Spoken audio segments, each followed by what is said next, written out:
Recording in progress. Haribo. Então, vamos lá. Então, a gente sempre começa o nosso estudo fazendo reverências aos nossos mestres espirituais, porque, como sempre falo, a gente recebe o conhecimento através da sucessão discipular, e é graças aos nossos mestres espirituais que Krishna nos abençoa para a gente poder compreender algo dessa filosofia para purificar a nossa inteligência e saber o que que Krishna está falando para nós, qual que é a mensagem de Krishna. Então, a gente começa sempre reverenciando os nossos mestres espirituais. Elizabeth, muito bem-vinda também. Então, vamos começar agora cantando os nossos mantras. Então, a gente começa invocando o mestre espiritual. Om Jnanam Timirandasyan Jnanan Jnanan Salakaya Chakshurunmilitan Yena Tasmai Sri Gaurave Namaha Namo Vishnu Padaya Divyajnana Pradayane Srimate Paramadvaiti Swamine Asirupine Charanagata Bhaktivya Sudha Bhakti Vidayane Vishuddha Bhakti Siddhanta Daradara Nisevine Jaya Sri Krishna Chaitanya Prabhu Nityananda Sri Advaita Gadadara Srivas Adi Gaura Bhakta Vrindam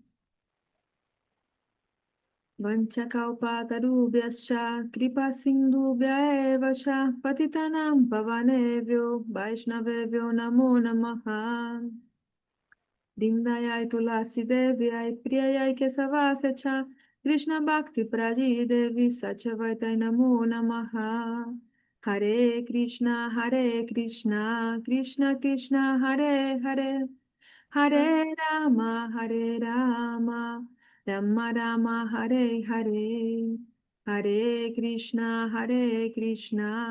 Krishna Krishna Hare Hare Hare Rama Rama Rama Hare Hare Hare Krishna Krishna Krishna Hare Hare Hare Rama Rama Rama Hare Hare Jai Guru Apurita Pavana Ki Jai Sri Bhakti Chandan Shantu Maharaj Ki Jai Sri Bhakti Aloka Paramadvaiti Maharaj Ki Jai Sri Bhakti Buddha Buddha Maharaj Ki Jai Sri Guru Paramparam Ki Jai Haribo.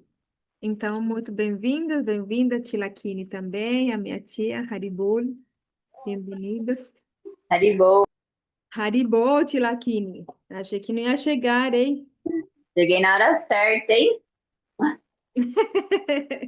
Na risca. Então, vamos lá.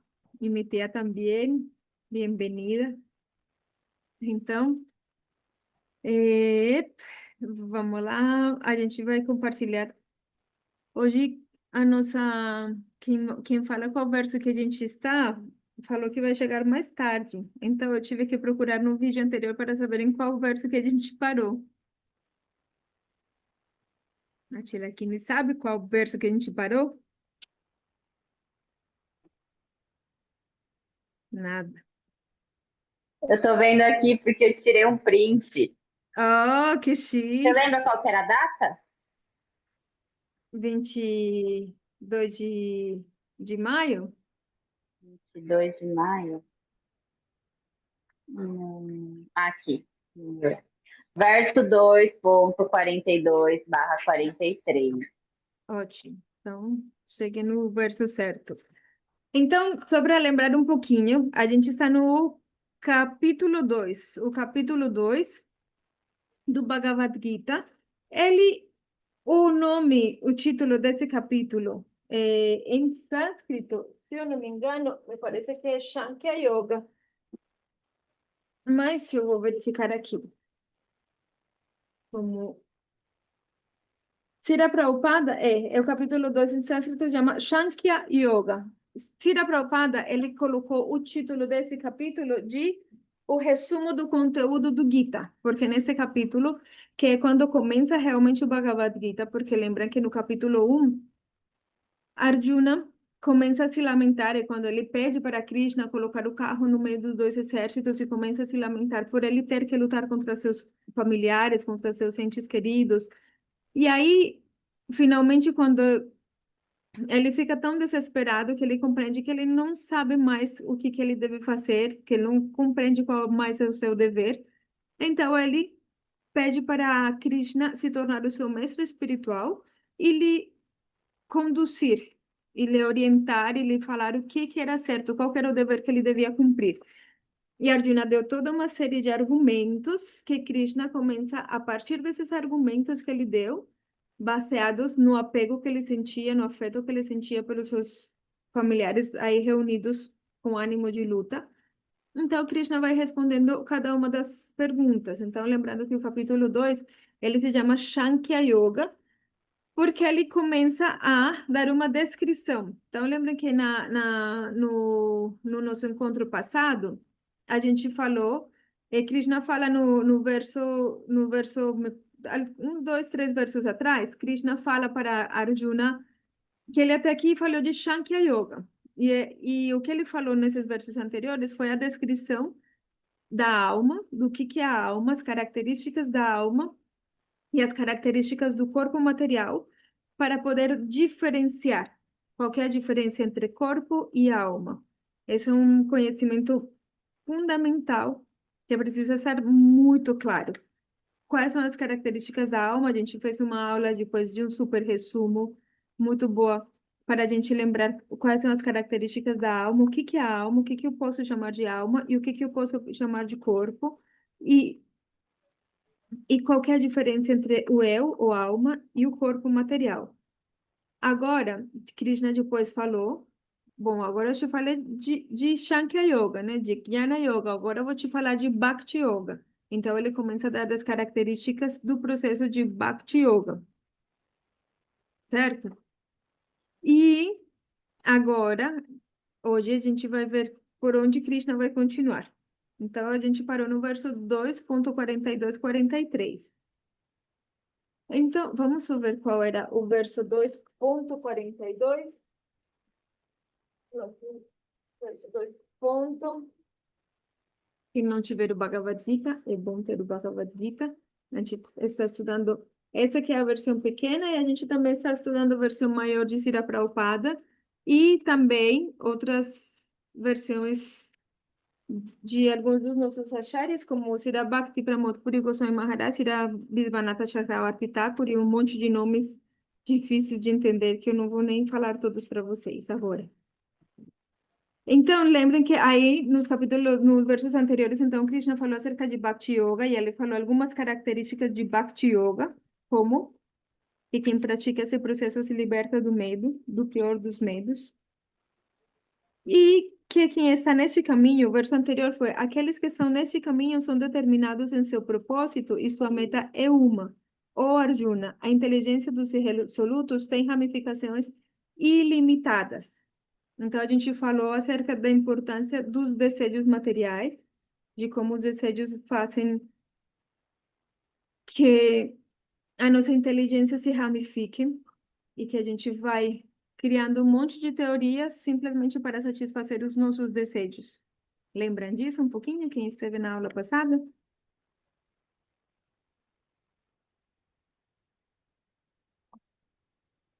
Eu vou supor que sim. Se alguém não lembrar e quiser que a gente fale um pouquinho, a gente fala. Só perguntar. E lembrar que em qualquer momento podem fazer perguntas.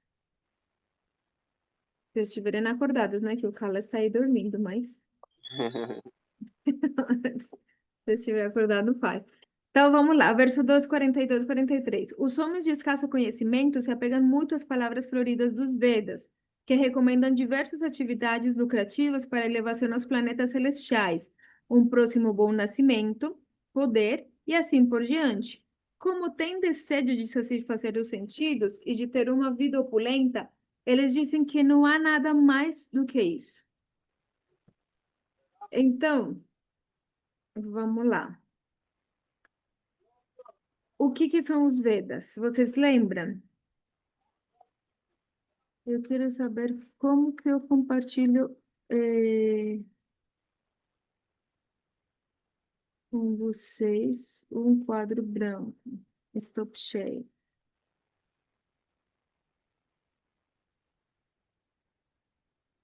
Whiteboard.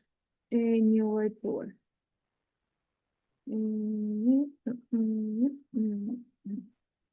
Estão vendo? Agora, como que eu escrevo aqui? Gente do céu, é muita tecnologia. Então, os Vedas, certo? A gente tem os Vedas. Os Vedas, quando a gente fala dos Vedas, a gente se refere a os livros clássicos, a essas escrituras sagradas que foram preservadas na Índia durante milhares de anos. Porém, os Vedas, de acordo com os próprios Vedas, eles são atemporais. Na verdade, eles existem desde o início do universo e eles se manifestam toda vez que há uma nova criação. De acordo com as escrituras védicas mesmo, elas explicam que o universo ele é criado, depois destruído, depois novamente criado e depois novamente destruído, e no meio disso todo se passam ciclos de várias eras, passam muitos milhares e bilhões e trilhões de anos em vários ciclos. E os Vedas, eles se consideram eternos, eles se consideram não criados pelos seres humanos e se consideram como sendo eternos. Eles provêm de uma fonte superior e eles simplesmente se manifestam novamente a cada criação. Então, os Vedas, quando começa Kali Yuga, que é essa era em que a gente se encontra atualmente, eles foram divididos, foram compilados e classificados e organizados em quatro grupos. Alguém lembra quem que compilou os Vedas? Vyasadeva? Isso, muito bem. Então, os Vedas. Então, como que eu vou escrever aqui para que fique bonito? Então, compilador dos Vedas, pelo menos nesta era, né? Nesta era que a gente conhece atualmente. Compilador dos Vedas é, pela, é Dwaipayana. Dwaipayana Vedavyasa, certo? Com Então, a ajuda de Ganesha? Isso, exatamente. Ganesha se diz que ele ajudou a escrever, né? Que ele ia ajudando a escrever. Exatamente. E Vedavyasa, quem esteve lá nas primeiras aulas vai talvez lembrar, né, que ele tem um papel importante até mesmo. Ele está vivo quando acontece toda essa história do Mahabharata, e ele é de fato o, o, o avô dos Pandavas, porque na verdade ele é o pai de Pandu, mas é toda uma longa história porque na verdade eles são filhos, bom, enfim, eu não vou repetir essa história, quem quiser conhecer, vai lá no início das aulas que aí a gente contou um pouco. Haribo, irmã, tudo bem? Bem-vinda. Que bom que veio. Então, vamos lá. Então, os Vedas foram compilados e aí foram divididos em quatro Vedas. Então, vamos colocar aqui os quatro Vedas, como que coloco aqui de novo. Então, foram compilados em quatro Vedas. Alguém sabe o nome dos quatro Vedas?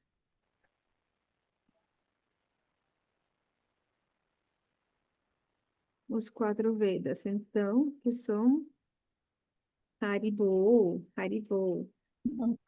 Haribo. Oh, Betty, Haribo.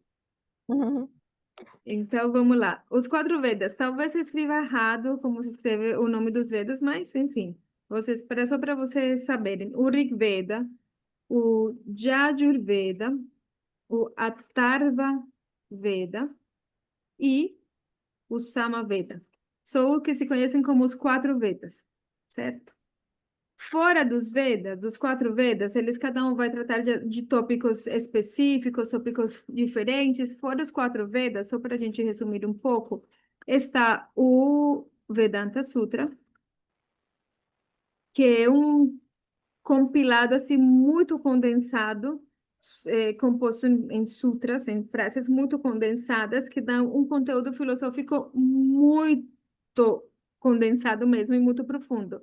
Então, o Vedanta Sutra Shanta Maharaj ele explica que é como se fosse uma uva passa ou uma comida desidratada, que você precisa hidratar. Então, sempre todas as escolas filosóficas que se baseiam nos Vedas precisam ter o seu comentário ao Vedanta Sutra. E existe um comentário feito pelo próprio autor. Então, na nossa escola filosófica, a gente segue tanto o comentário feito pelo próprio autor, que é o Bhagavata Purana, quanto o Govinda Vasya, que é um comentário específico da Madhva Gaudiya Sampradaya. Mas eu não vou enredar vocês agora com esses conceitos, só informação geral. Tem o Vedanta Sutra, tem os Upanishads, tem os Upanishads, tem os Puranas. Puranas quer dizer, os Upanishads são tratados filosóficos que eles são muito, em uma linguagem bem metafísica. Então, ele fala assim, uma linguagem muito filosófica, assim, metafísica. Então, pode ser até difícil de entender, mas ele é muito bom para estudar a filosofia mesmo, assim, de forma bem profunda. Mas ele é destinado normalmente àquelas pessoas que se dedicam mesmo, que são vanaprasthas, que se dedicam, vão morar na floresta e se dedicam ao estudo desse tipo de escrituras. Obviamente, todos os Vedas são muito importantes. Os Puranas, Purana quer dizer histórias antigas. E dentre os Puranas, tem um Purana muito importante, que é o Bhagavata Purana, que é o que a gente conhece como Srimad Bhagavatam, que, para quem não está familiarizado, é um dos livros mais importantes que nós estudamos todos os dias. Os Gaudiya Vaishnavas estudamos esse livro todos os dias. E tem os Itihasas. Os Itihasas Itihasa quer dizer história, é o acontecimento histórico, a narração de um acontecimento histórico. Entre os Itihasas está o Mahabharata. Mahabharata. E alguém lembra onde Uhum. que em tudo isso está o Bhagavad Gita? Hum? No Mahabharata? Isso, o Bhagavad Gita é um capítulo do Mahabharata. Gita é um capítulo do Mahabharata. Então, é aí onde a gente está. O Itihasa quer dizer, ele está contando a história específica, um acontecimento histórico. Então, a Batalha de Kurukshetra, ela aconteceu, ela é um acontecimento histórico que está sendo narrado por Vyasadeva, que ele mesmo participou, ele está dentro da história, ele viveu a história e ele está narrando esse acontecimento histórico. Então, ele também é, por assim dizer, um testemunha da história, né? Vou colocar aqui de uma outra forma, para que não fique essa bagunça, e assim isso sirva depois, se alguém quiser lembrar. Então, mais ou menos esse é um resumo. Obviamente, existem outras literaturas que também se consideram como literaturas védicas, ou que são coerentes com os Vedas, mas esse é mais ou menos um resumo do que são os Vedas quando a gente fala de Vedas, certo? Haribol, Pedro. Olha só, hoje apareceu um monte de gente. Close whiteboard. Whiteboard. Pronto.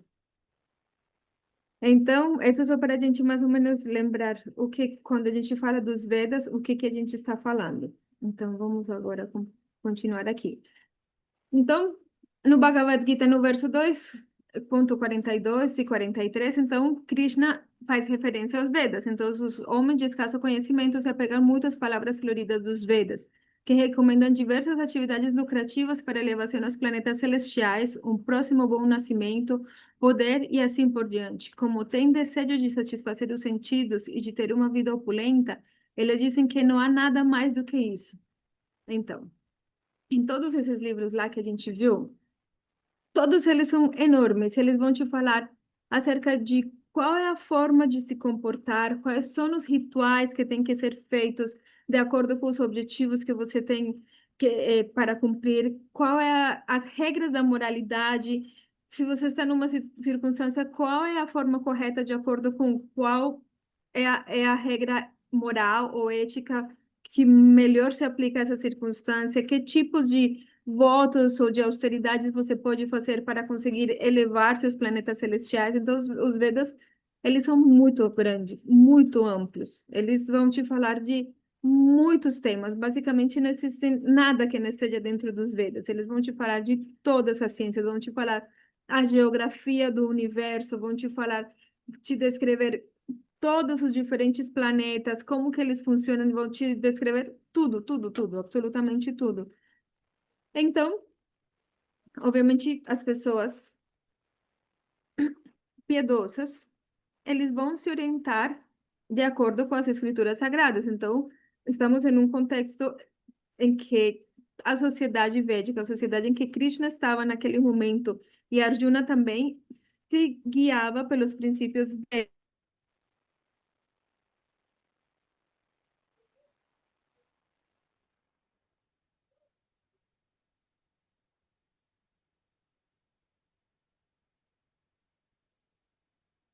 Se você se guiar só por todas as coisas dos Vedas, você vai se perder. Então, por isso, tem que focar em aquilo que é essencial nos Vedas. E essa é uma instrução muito importante para nós em Kali Yuga. Por quê? Porque entre as características de Kali Yuga é que nós não temos uma vida longa. A nossa vida em Kali Yuga dura no máximo 100 anos, e olha lá. A primeira parte da vida a gente gasta brincando quando criança, depois nas brincadeiras da adolescência, depois a gente tentando se estabelecer no mundo, a gente não tem tempo nem sequer de ler os Vedas. Os Vedas são muito extensos. Só o Mahabharata, ele tem, são 18 cantos, ele é enorme, é enorme. A gente está lendo o Bhagavad Gita, é apenas um capítulo curto dentro de um dos das partes mais curtas do Mahabharata. O Srimad Bhagavatam, que é apenas um dos Puranas, ele tem 18.000 versos. O Bhagavad Gita tem 700 versos. Então, é muita coisa que a gente, com a duração de vida que a gente tem e com a quantidade de problemas que em Kali Yuga a gente precisa resolver, não tem tempo de estudar todos os Vedas, né? Então, nos comentários desse verso dos nossos mestres espirituais, fala assim: as pessoas em geral não são muito inteligentes e, devido à ignorância, ficam apegadas às atividades fruitivas. Só lhes interessam propostas para a gratificação dos sentidos, seja na terra ou no céu. O que acontece? Que os Vedas, isso a gente vai ver hoje ainda mais para frente, eles vão tratar basicamente de elevar as pessoas de uma condição muito básica, de uma identificação com o corpo muito básica, até um nível mais transcendental. Então, os Vedas vão. Muitas vezes se fala que os Vedas são como árvores dos desejos, porque eles vão te explicar como satisfazer os teus desejos. Basicamente, os Vedas vão nos ensinar o caminho certo para satisfazer os nossos desejos. Mas existem diferentes níveis de consciência. E isso é, é muito importante a gente entender por quê. Porque nem todo mundo pode seguir pelas mesmas regras. De acordo com o nível de consciência, se aplicam um certo tipo de regras para uma pessoa. E isso é tipo uma pessoa que não consegue. Assim, eu não posso aplicar as mesmas regras, por exemplo, para uma criança do que para um adulto. Se tem uma criança, eu não posso castigar ele da mesma forma do que eu castigaria um adulto se o adulto comete um crime. É diferente de uma criança, até mesmo que ele possa cometer uma atividade terrível, como matar alguém, provavelmente ele não fez com a mesma mentalidade com que um adulto mataria alguém. Então, o castigo ou as atividades ou a educação, se eu quero, por exemplo, ensinar para uma criança matemática, às vezes eu tenho que dar um docinho e falar quantos quantas doces que eu tenho aqui?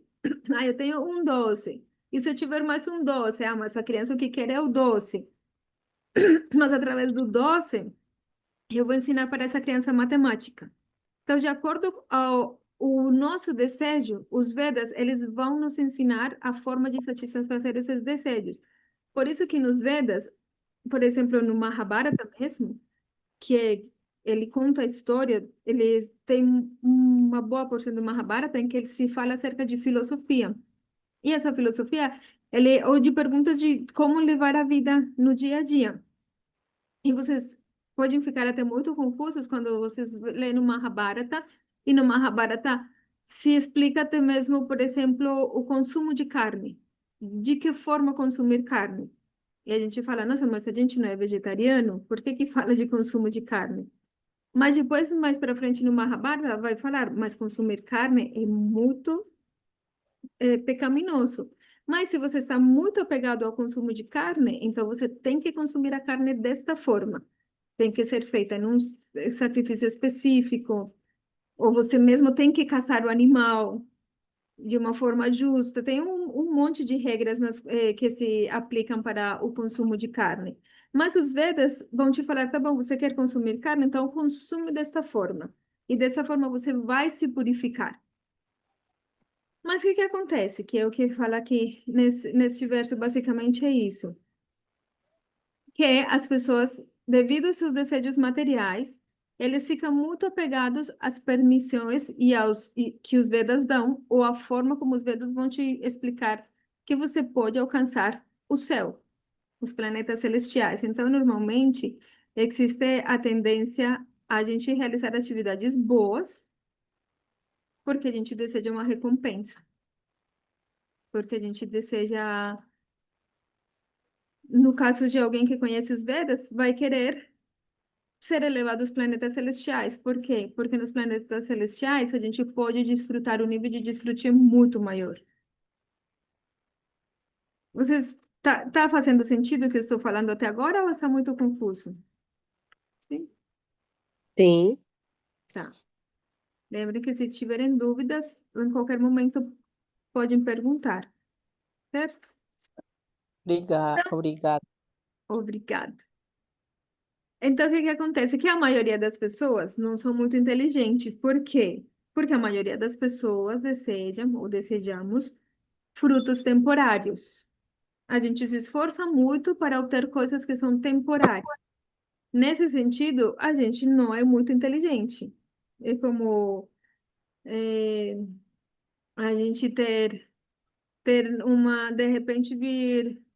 é, tem uma história, né, que alguém conta.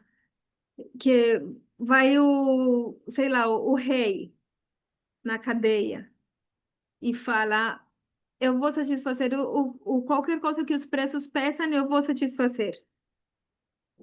Eu vou dar, me comprometo a isso. Então, vai passando cada um dos preços, né? Então, o preço fala, eu quero ter uma cama melhor.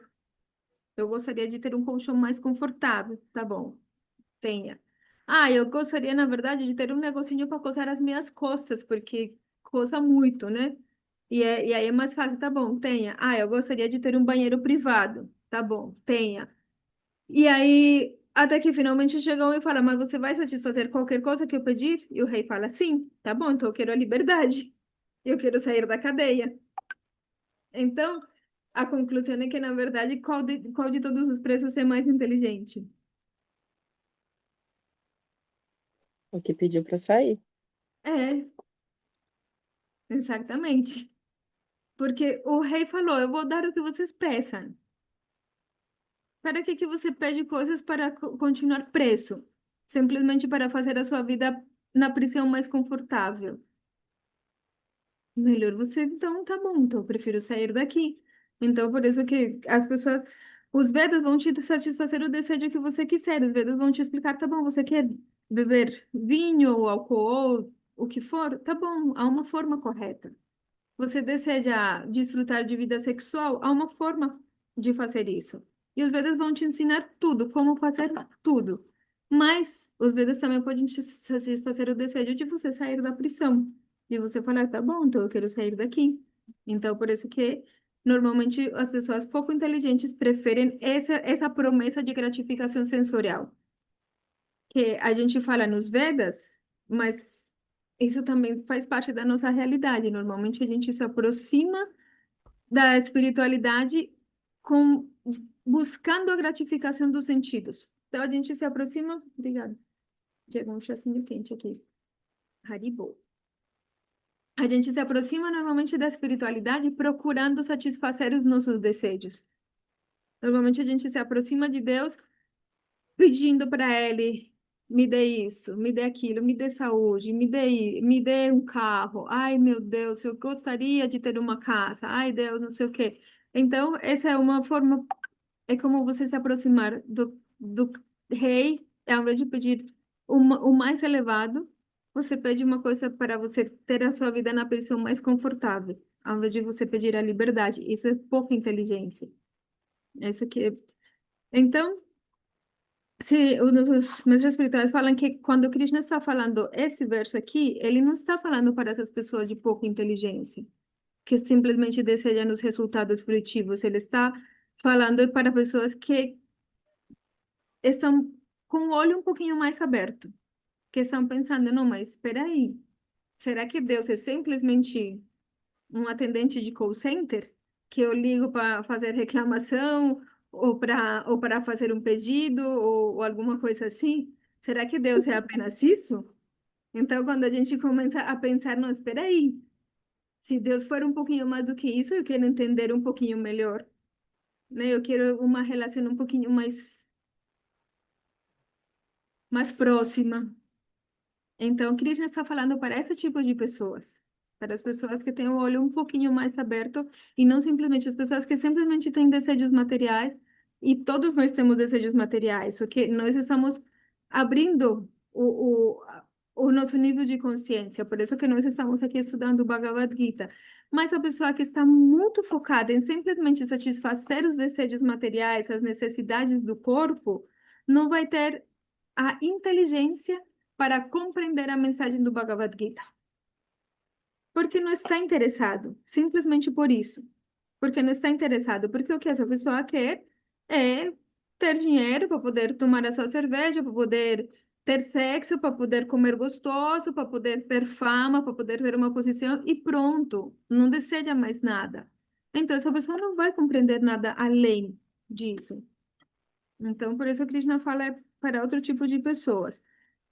Então, como eu falei, os Vedas, eles propõem muitas cerimônias religiosas que visam a gratificação sensorial. Então, os Vedas vão te falar, se você fizer tal tipo de cerimônia, você vai poder nascer no planeta de Indra, onde você vai ter muitas damiselas celestiais te servindo, ou você vai poder nascer em tal, vai ter muita opulência na sua próxima vida, ou na sua próxima vida você vai poder ser um rei na terra com muita opulência. Então, se você deseja isso, você faz tal coisa. Se você deseja, então, os Vedas vão te propor isso todo, né? E não só os Vedas, a religiosidade ocidental também tem isso, né? Você vai fazer um certo tipo de cerimônias para poder alcançar um certo tipo de objetivos. Então, o objetivo primário apontado pelos Vedas é Bhagavan Sri Krishna, a suprema personalidade de Deus, e o Bhakti por ele. Quem não entender isso empregará sua inteligência inadequadamente nos significados externos dos Vedas. Um ponto fundamental é que os Vedas. Mas a porta agora já abriu, mas... Eita, pronto. Então, então um assunto muito importante nos Vedas é que eles vão te falar da verdade absoluta. Só que eles vão te falar também gradualmente disso.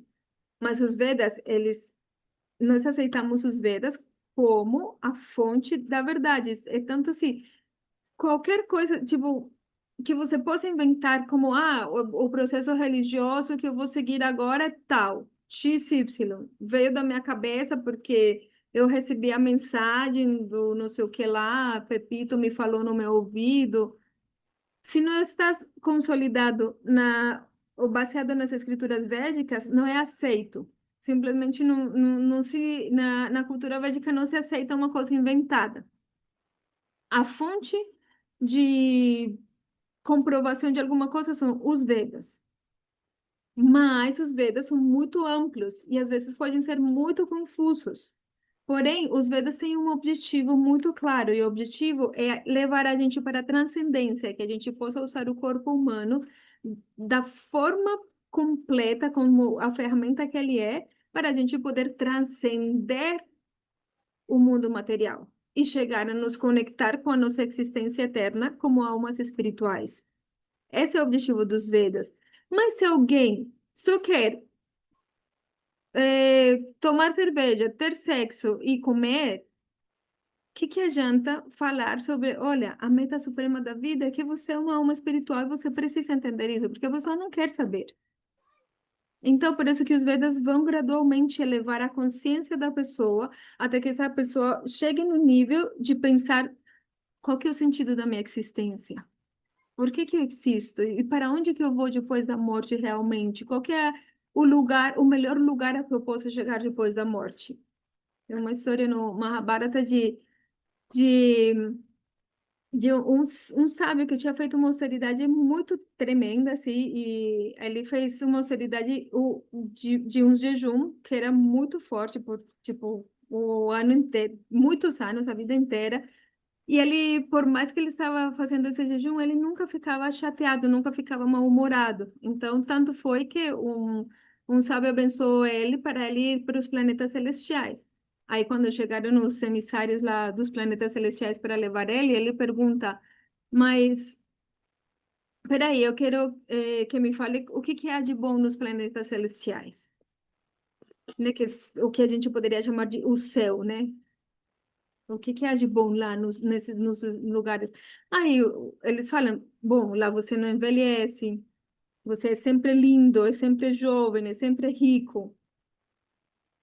Você tem todo o desfrute que você quiser e esse desfrute não acarreta nenhum sofrimento. Então, me fala se a gente não gostaria de estar lá, né? Você pode fazer o que quiser, você não vai sofrer. Você só tem comida gostosa, só tem lugares lindos, só tem pessoas lindas. Você mesmo é lindíssimo, você tem toda a riqueza. Então, é muito bom. Aí ele fala, tá bom, agora me fala dos defeitos desse lugar. Ele falou, bom, os defeitos é que as pessoas têm ansiedade, porque eles sabem que vai terminar. Que uma vez que eles terminem os seus méritos piedosos, então, eles vão ter que voltar para a Terra. Eles vão ter que nascer de novo na Terra. Então, por isso, as pessoas sempre têm ansiedade, sabendo que uma hora tudo isso vai terminar. E outro defeito é que lá você não pode realizar nenhuma atividade que te traga resultados positivos para você permanecer mais tempo lá. O único lugar onde você pode realizar atividades para acumular méritos piedosos é na Terra. Então, esses são os dois defeitos. Então, aí, esse sábio, ele falou, não, então eu não quero ir para lá. Me fale de um lugar onde não existe ansiedade. É lá onde eu quero ir. Aí, então, os emissários lá dos planetas celestiais falaram, bom, esse lugar é Vaikunta, é a morada da Suprema Personalidade de Deus. É o único lugar onde não existe ansiedade. Então, os Vedas apontam a que a gente quer. Aquele sábio, obviamente, falou, não, para onde eu quero ir é para lá. Então, me fala qual que é o caminho para eu chegar lá. Então, quando a gente chega nesse nível de inteligência de falar aonde eu quero ir, é o lugar sem ansiedade realmente, é o lugar onde está a suprema personalidade de Deus e onde eu posso eh, ter essa relação de amor e de serviço, aí é que eu quero ir. Então, até então, os Vedas vão nos dando, como se diz, uma esquinha para atrair a gente, para que a gente saia de simplesmente querer desfrutar de forma pecaminosa, a gente começar a desfrutar de forma religiosa, por assim dizer, de uma forma correta, e então a gente compreender que a vida é muito mais do que isso. Amrita, Fala.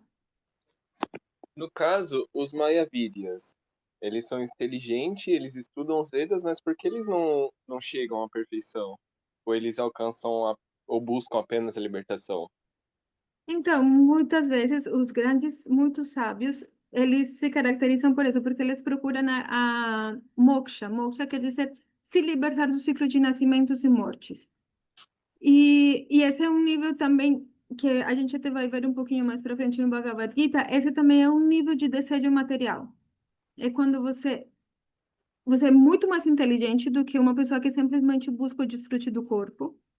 É muito mais inteligente. Você tem uma compreensão de que você não é o corpo material, tem uma compreensão de que você é a alma espiritual, mas você n- não quer sofrer. Você deseja essa felicidade.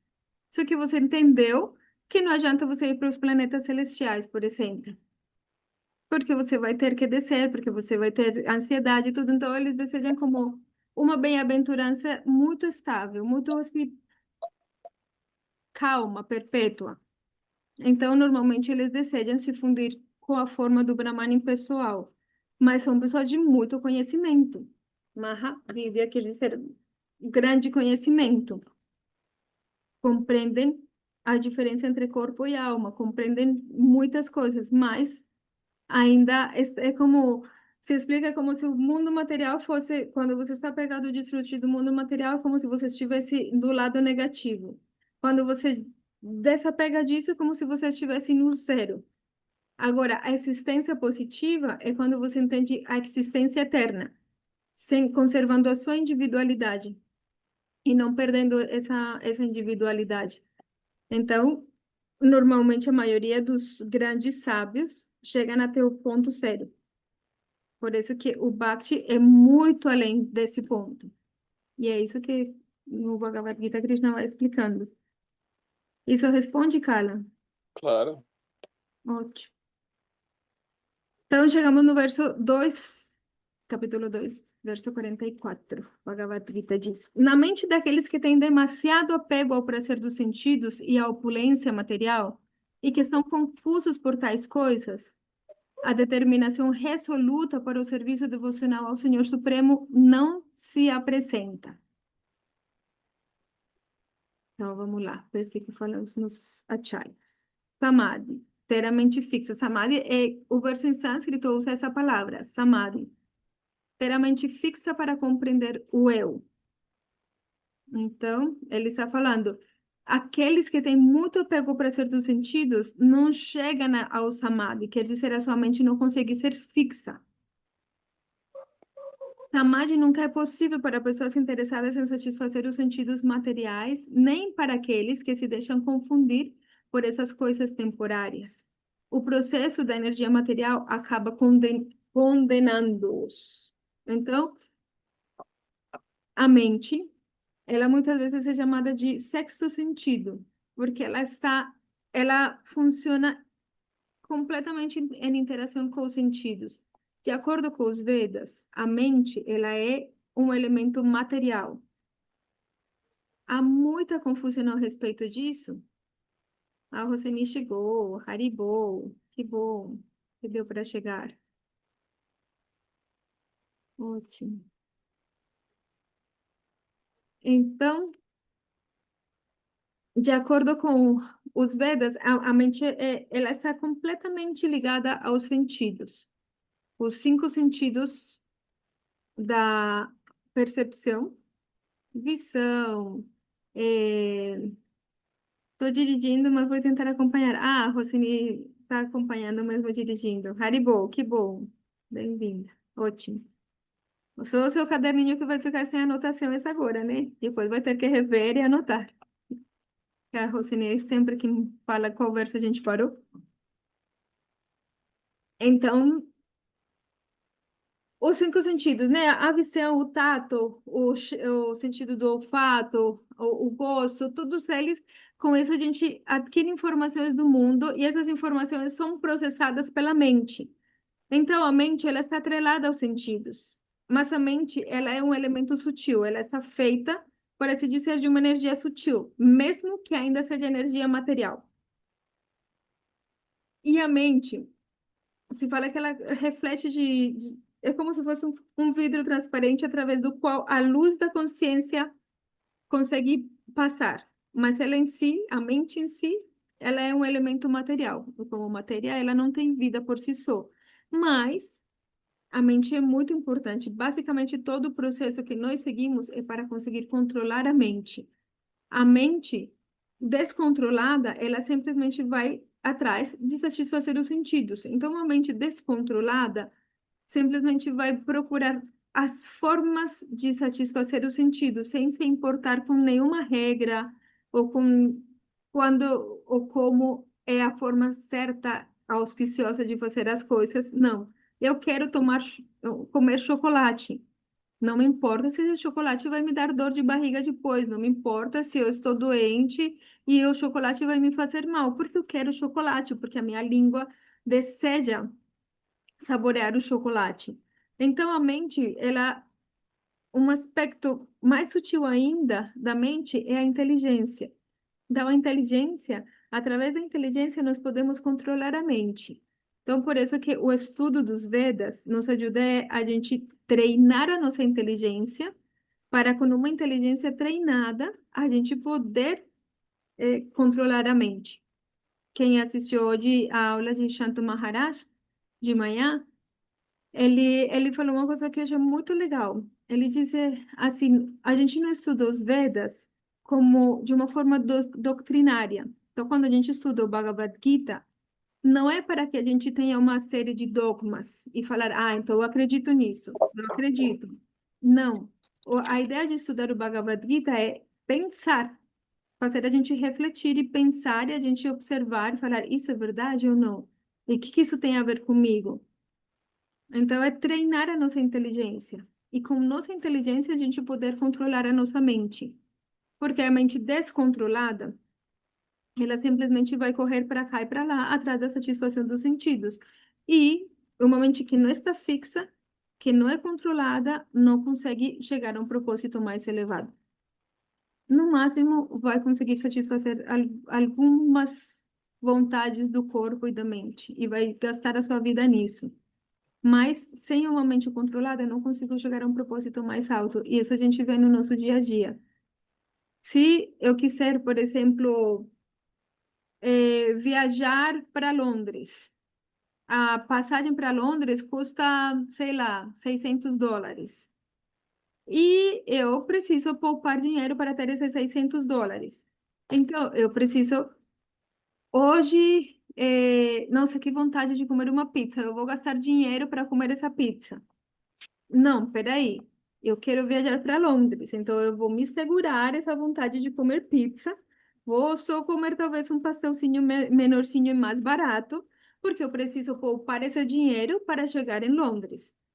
Então, se eu não fizer essa austeridade, eu não consigo a meta de chegar em Londres. Se eu ficar gastando o dinheiro que chega toda hora, porque hoje eu quero comer pizza, então eu vou comer pizza porque eu tenho esse dinheiro. Não, mas amanhã eu quero ir de passeio para tal lugar, então eu vou gastar o dinheiro que guardei porque eu quero ir para conhecer tal lugar. Então, o que que acontece? Que aí simplesmente por satisfazer uma vontade imediata, você não consegue a capacidade para satisfazer um desejo que implica mais esforço, como o de ir para Londres. A mesma coisa, se eu quero ser médico, eu não posso todo final de semana ir para a balada. Se eu todo final de semana eu ir para a balada, não tem como você se tornar médico, ou advogado, ou o que for, porque você precisa de austeridade para estudar o que precisa estudar para poder cumprir uma meta maior. Da mesma forma, se a gente não controlar a nossa mente, então a gente não vai conseguir metas mais elevadas, de elevação da nossa consciência, de elevar a nossa existência aos níveis da perfeição suprema. Então, por isso, a mente tem que ser controlada. Então, neste verso, então, nesse estado mental, não é possível atingir samadhi, pois os desejos são como vórtices, vão te sugando cada vez mais. E enquanto mais intenso o desejo, mais a pessoa se envolve em atividades pecaminosas para satisfazê-lo. Tem por exemplo, muitas práticas impersonalistas. Eu não conheço muito de budismo, mas já ouvi falar que no budismo se fala disso. Se alguém entender melhor de budismo, pode corrigir. Mas fala acerca dos desejos, de como os desejos podem ser fonte de sofrimento, então suprimir o desejo. é uma fonte de se libertar do sofrimento. Na consciência de Krishna e no Bhagavad Gita, Krishna não fala para suprimir o desejo, sino para purificar o desejo, para a gente desejar aquilo que é realmente desejável. Quando a gente deseja, sei lá, eu desejo comer aquele chocolate porque é gostoso, mesmo que me faz mal. Então, ou aquela coisa frita que, sei lá, me faz muito mal. Mas para que eu desejo isso se isso vai me fazer mal? Então, o ponto não é, então eu não vou desejar nada. Não, a gente não precisa estar nesse nível, então eu não vou desejar nada, não vou comer nada. Se não aprender a comer coisas que te fazem bem e que, além de ser gostosas, vão ser saudáveis. Então, isso é todo um treinamento de como a gente aprender a comer uma coisa gostosa e que seja saudável. Então, basicamente, o Bhagavad Gita vai nos ensinar isso. Basicamente assim, e muitas outras coisas, né? Então, o tema é que cadê o verso? Aqui. Então, a pessoa que tem muito apego pelo prazer dos sentidos, ou por ter opulência material, não consegue a meta mais elevada. Por isso que o nosso nível básico é de controlar os sentidos. Esse é o primeiro nível, então por isso que a gente tem uma série de regras que a gente segue e que os Vedas recomendam para a gente aprender a controlar os sentidos, e não simplesmente correr atrás de satisfazer o nosso desejo, senão saber controlar o nosso desejo. Por quê? Porque a gente quer uma meta mais elevada do que simplesmente satisfazer o corpo. Verso 45. Os Vedas tratam principalmente o tema das três modalidades da natureza material. Eleve-se sobre essas modalidades, ó Arjuna. Seja transcendental a todas elas. Libere-se de todas as dualidades e de todas as ansiedades por segurança e ganho, e fixe-se no eu. Krishna foi explicando para Arjuna como uma pessoa que está muito apegada ao gosto dos sentidos sempre vai ter uma inteligência diversificada, ou seja, sempre vai ter um motivo, uma forma de te explicar, de te justificar aquilo que ela quer. E, tipo, se eu quero comer carne, eu posso te dar um monte de argumentos científicos de por que a carne é nutritiva, de por que a carne é isso, é aquilo, mas o ponto é que é isso mesmo, ou é que a minha inteligência está guiada pelo meu desfrute, né? Então, por isso que é simplesmente algo para a gente começar a pensar acerca de o que é que me guia, quais são os desejos que realmente estão me orientando. Isso é fundamental. Então, nesse verso, os Vedas tratam principalmente o tema das três modalidades da natureza material. Alguém ouviu falar acerca das três modalidades da natureza material? Ou a maioria de vocês é a primeira vez que escuta sobre isso?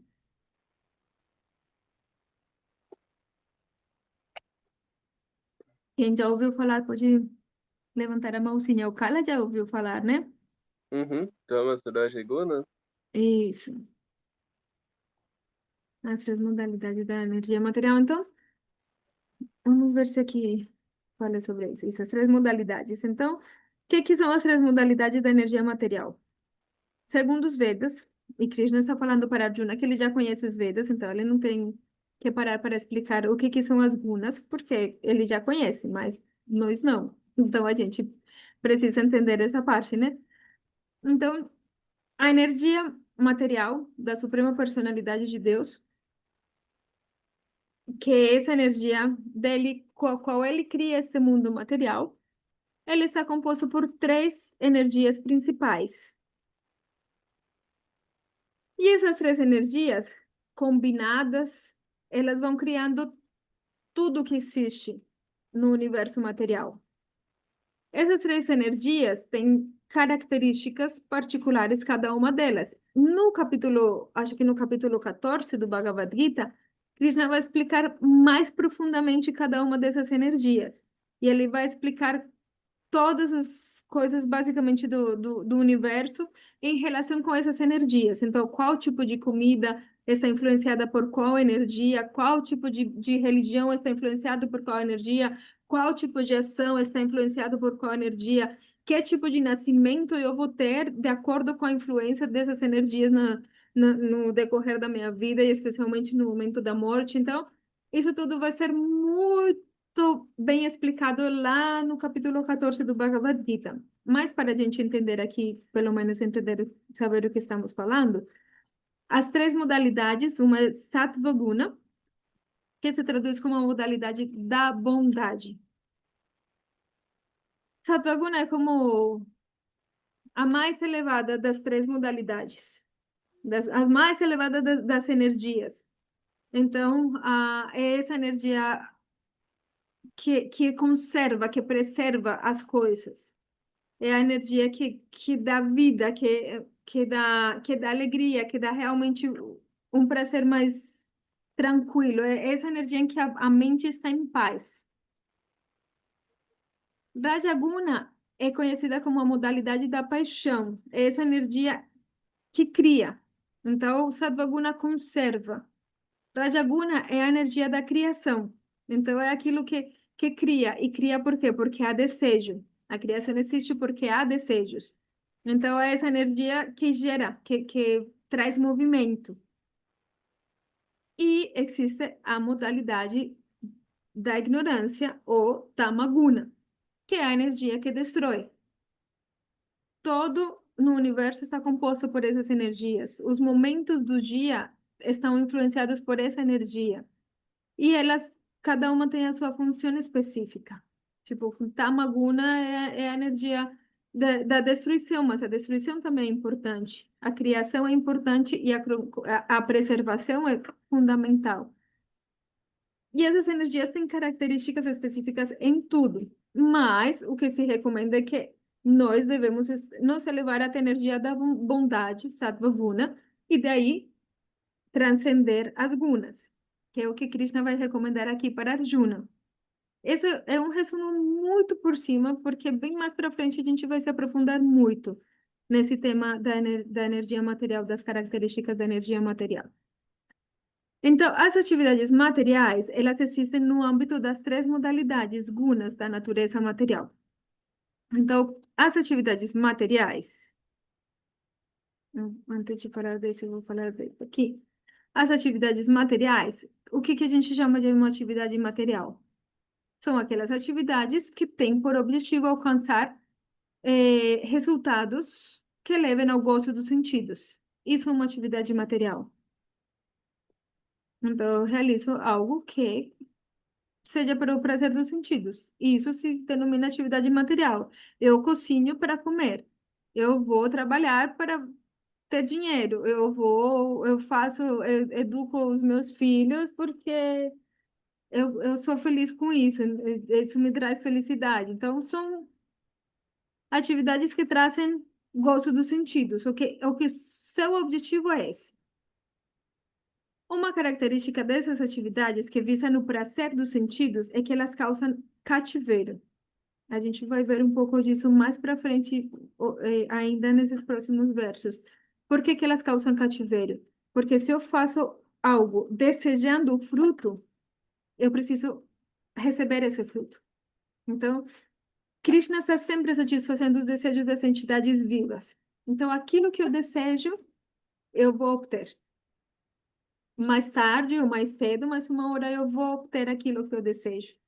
Então, sempre que eu desejar algo deste mundo material, eu vou ter que nascer de novo para desfrutar daquilo.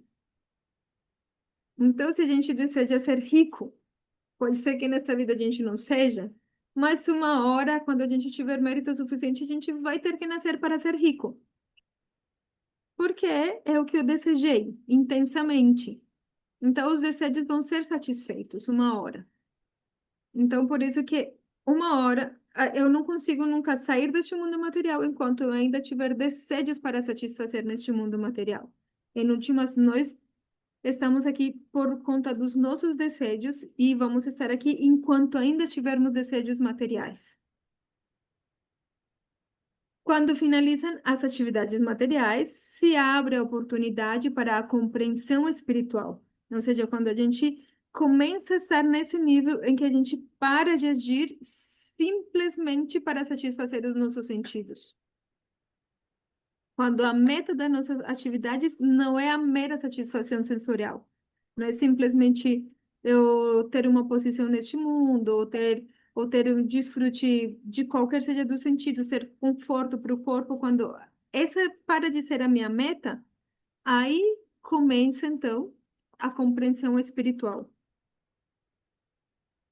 E Krishna está pedindo para Arjuna que ele atue no plano transcendental. Então, Krishna está falando aqui, cadê o verso? Que os Vedas eles vão tratar da natureza material. Então ele fala, mas eu quero que você seja transcendental a isso. Então aqui Krishna, lembrem que ele começou falando de Jnana Yoga, Sankhya Yoga, e agora ele passou a falar de Bhakti Yoga. Então, Bhakti Yoga, uma característica de Bhakti Yoga é que ela é transcendental. Então, o Jnana Yoga se considera no modo da bondade, ou seja, esse conhecimento específico, que nem, por exemplo, o Kala estava perguntando por esses grandes sábios, que eles conseguem entender a diferença entre corpo e alma, e conseguem compreender realmente que não somos o corpo e tudo mais, tudo isso se considera influenciado pela energia da bondade. Agora, Krishna é isso, né? So, karma Yoga, que a gente vai ver mais para frente, está influenciado pela energia da paixão, essa vontade de criar, de fazer coisas. E Bhakti Yoga, ele é transcendental, ou seja, ele não está influenciado pela energia material. Bhakti Yoga é a meta, é o processo que a gente segue para alcançar essa meta, que é conseguir transcender a influência da energia material na nossa mente, principalmente a gente conseguir que a nossa mente se localize, seja transcendental, e isso não estamos falando de uma coisa fácil, não estamos falando de um processo de palavras, sino que é um processo muito mais profundo, por isso que pode levar vidas para a gente chegar nessa meta, mas o Bhagavad Gita vai nos colocar no caminho para a gente chegar nessa meta, para a gente realmente conseguir se desenredar do enredamento material. Então, isso aqui a gente vai ver mais para frente. Isso. Então, Krishna pede para Arjuna atuar no plano transcendental. Então, né, a gente está falando, né, hoje sobre esse tema dos Vedas. Então, os Vedas, eles dão muita atenção ao tema das atividades fruitivas. Ou seja, as atividades que vão te dar um bom resultado, que como resultado você vai poder ser rico na sua próxima vida, ser bonito, ser famoso, eh, satisfazer os seus desejos. Então, os Vedas, a fim de atrair as pessoas que têm muitos desejos e que se não tivessem uma forma religiosa de satisfazer esses desejos, vão satisfazer eles de forma irreligiosa. E o que acontece? Você satisfaz os seus desejos de forma irreligiosa, você traz sofrimento para você e para outros.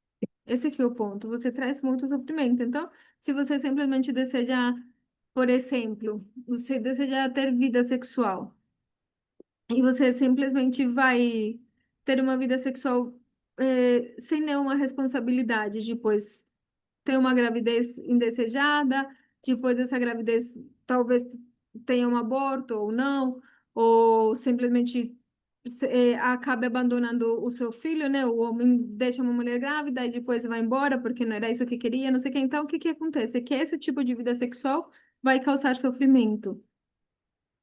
Então, isso quer dizer que os Vedas são contra a vida sexual? Não. Mas os Vedas vão te falar qual é a forma de ter uma vida sexual que não cause sofrimento.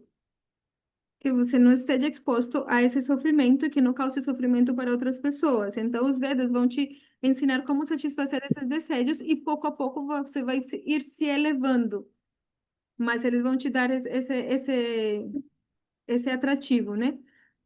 E por quê? Porque a maioria das pessoas está interessada em satisfazer os desejos. Porque há muitas mais pessoas interessadas em satisfazer os desejos. É por isso que a maior parte dos Vedas vai falar acerca de como satisfazer os desejos. Por isso que a maior parte dos Vedas vai falar acerca das três modalidades da natureza material. Mas os Vedas também falam acerca da transcendência. Então, o que que é importante de entender aqui? Que se não está nos Vedas, não é legítimo. Então, se o Bhakti, se a transcendência não estivesse explicada nos Vedas, não poderia se falar que é legítimo. Não poderia, não teria um sustento. Poderia qualquer pessoa inventar qualquer coisa e falar isso é Bhakti. Qualquer um inventaria o que for. Então, e criatividade nos seres humanos para inventar processos ridículos há muita. E o que que acontece? E os Vedas falam, não, simplesmente o que está nos Vedas pode ser aceito como verídico. Então, os Vedas, apesar de que a maior parte dos Vedas vão te falar de assuntos materiais relacionados aos três gunas, mas ele também vai te falar de assuntos transcendentais, como o Bhakti. Então, o Bhakti é autêntico porque as escrituras falam de Bhakti. Então, o Bhagavad Gita, ele vai falar de Bhakti. Ele vai falar acerca do processo da devoção amorosa e do serviço devocional amoroso e de como restabelecer através desses serviços de amor e através desse sentimento profundo de amor a nossa relação íntima e eterna com a Suprema Personalidade de Deus. O Bhagavad Gita vai nos explicar isso, o Srimad Bhagavatam vai nos explicar isso. Tem escrituras como os Pancharatrika, os Smritis, o Gita Upanishad, que é o Bhagavad Gita, o Gopala Upanishad.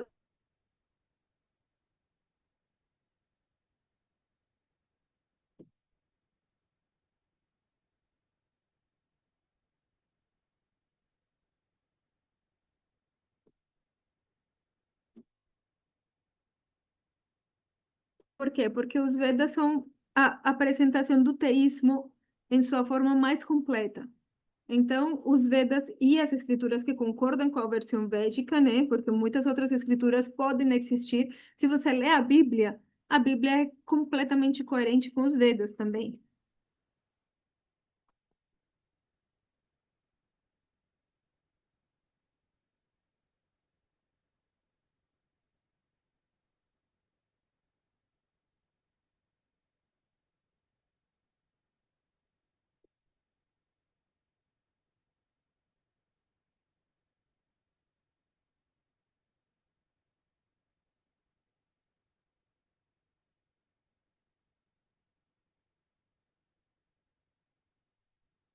Travou, Ambrita.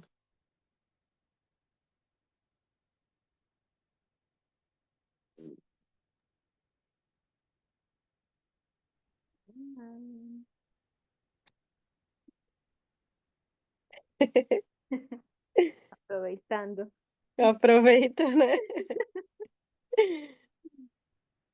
E acho que perdeu o internet ela, né? É, ela perdeu. Sim.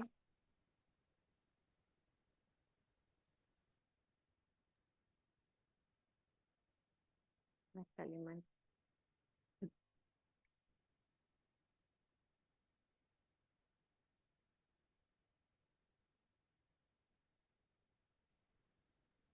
Ai.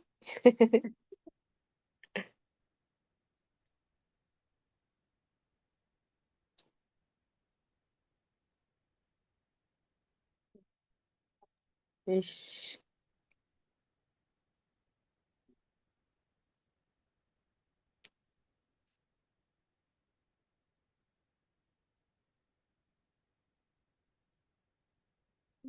Internet. Acho que é a chuva. Tá chovendo demais aqui. Ah, deve ser.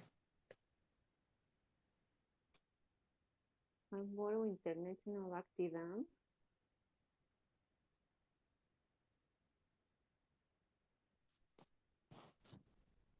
Ai, que pena. Ainda não escreveu nada no WhatsApp, né? Não.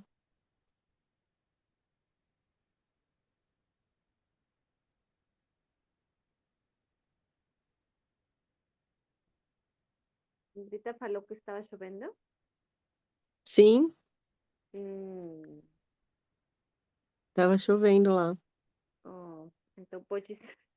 E tinha caído algumas vezes a internet. Ah, o que fazemos? Esperamos um pouquinho. É, Vamos esperar um pouco.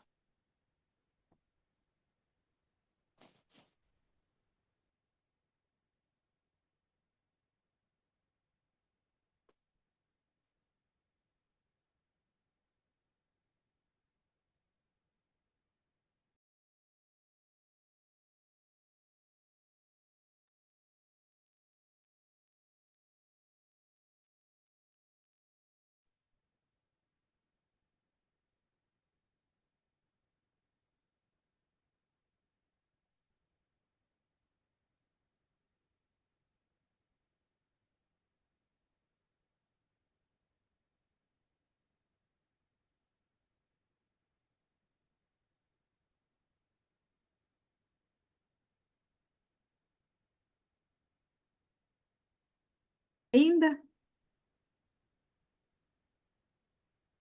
Estão me ouvindo? É, sim, Eba, a internet Voltou, caiu. Tomara que não caia de novo. Tamara. Tomara. Mas tá bom, que bom que vocês continuaram aí. Tá dando para entender mais ou menos a ideia? Vamos ver agora onde que eu estou. sim. Como a gente não está muito familiarizado com o tema dos Vedas e tudo mais, por isso que a gente precisa ir explicando, ir vendo esses pontos, só para ter uma noção, porque para a gente é um universo inteiro diferente, na verdade, né? A irmã está até comendo o lápis, ou é a unha mesmo? Ai, ai. Então, bom, se tiverem, tem alguma dúvida até aí, ou a gente vai continuando um pouquinho enquanto a internet deixar nós?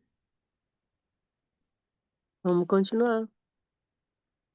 Então, vamos.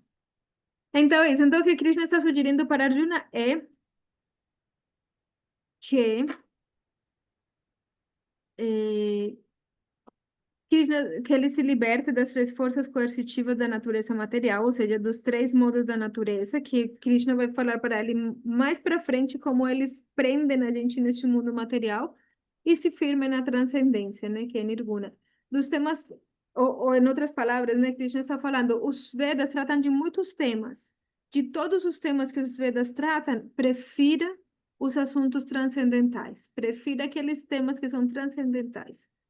Então, por isso que a gente, de todos os Vedas, nós nem estudamos todos os Vedas, porque a gente não tem nem tempo nesta vida suficiente para se dedicar ao estudo dos Vedas completos. Então, a nossa vida é muito curta, a gente precisa focar no que é importante, no que é essencial.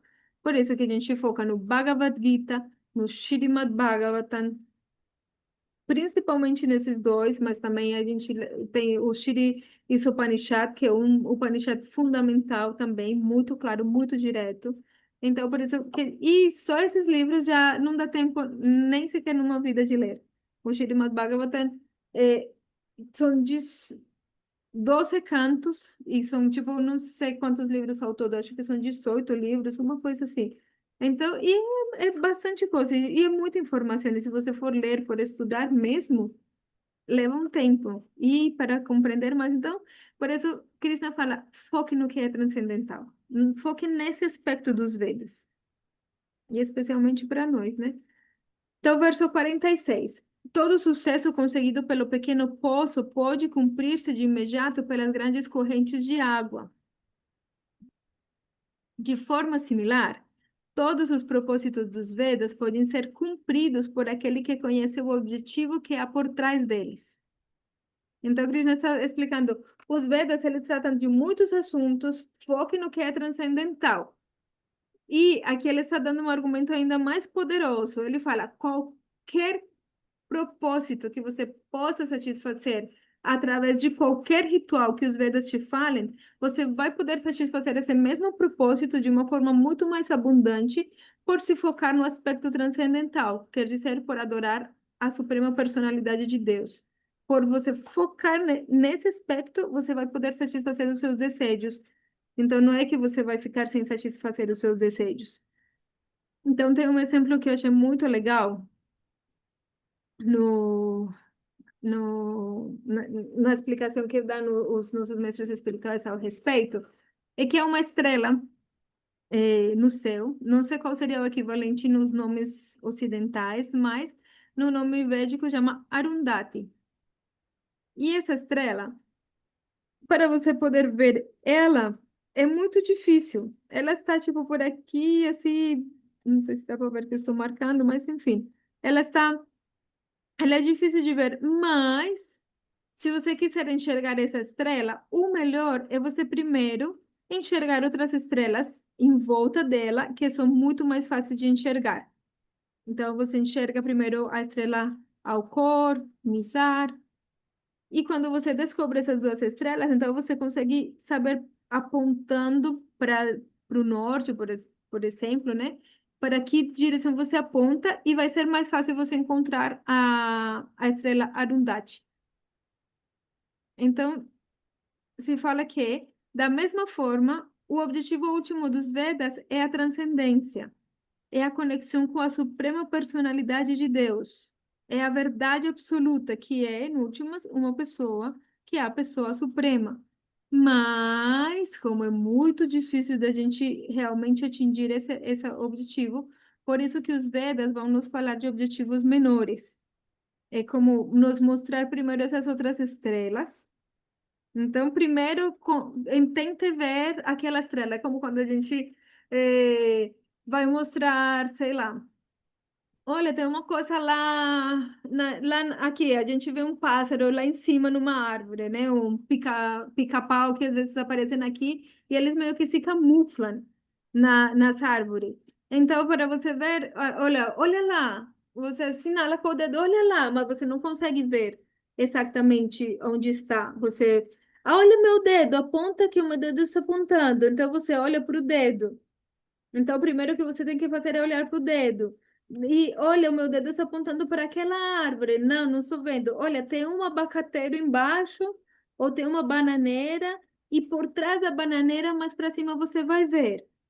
Então, é a mesma coisa. Os Vedas vão te dar primeiro um propósito menor, um propósito material. Com qual objetivo? Não é com o objetivo de você ficar. É tipo, se eu assinalo com o dedo, olha a ponta do meu dedo, para te mostrar uma árvore específica onde está o pica-pau, e você só fica focado no dedo, então o burro é você, que não está entendendo que o dedo está simplesmente apontando, que a meta não é o dedo. Então, os Vedas fazem da mesma coisa. Se você for muito burro, você só vai ficar preso daquela parte dos Vedas ou daquela parte da religião, se a gente quiser adaptar para o nosso contexto, que vai simplesmente te prometer objetivos materiais. Aquela parte da religião que vai te prometer, que vai satisfazer os seus desejos de felicidade material, de riqueza material, de saúde material, etc, etc, etc. Mas isso faz parte de, da gente compreender que existem verdades por trás do mundo material. Então, é muito melhor eu me aproximar, por exemplo, da religião, mesmo para satisfazer desejos materiais. Por quê? Porque pouco a pouco eu vou compreender que há forças superiores. E pouco a pouco eu vou entender que há uma força superior a todas essas forças superiores. Então, é um processo. Então, qual que é o propósito dos Vedas? Então, primeiro, identificar qual é a ilusão nascida dos três modos da natureza material para evitar cair preso dessa ilusão. Então, por isso, os Vedas primeiro vão nos explicar o que é o mundo material e como que funciona o mundo material, para, em segundo lugar, transcender o mundo material. O Bhagavad Gita vai nos explicar muito profundamente tudo isso.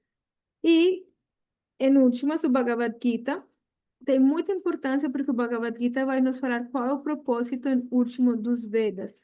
O propósito último dos Vedas a gente também pode traduzir como o propósito último da vida religiosa, ou melhor do que a religião, da existência humana. Porque, no últimas, se trata de qual é o propósito da existência. Então, os Vedas, existem vários tipos de propósitos. Eu posso ter o propósito de ser uma boa pessoa. Eu posso ter o propósito de ter prosperidade material. Eu posso ter o propósito de desfrutar dos meus sentidos, ou eu posso ter o propósito de me libertar do mundo material. Então, esses propósitos, eles têm nome em sânscrito. Dharma, Artha, Kama e Moksha. São metas da vida humana. Mas os Vedas vão nos falar como satisfazer essas metas. Porém, há uma quinta meta. E a quinta meta é prema. Prema quer dizer a gente se autorrealizar como quem eu verdadeiramente sou em relação com a suprema personalidade de Deus. E esse é, no último, o objetivo dos Vedas. Então,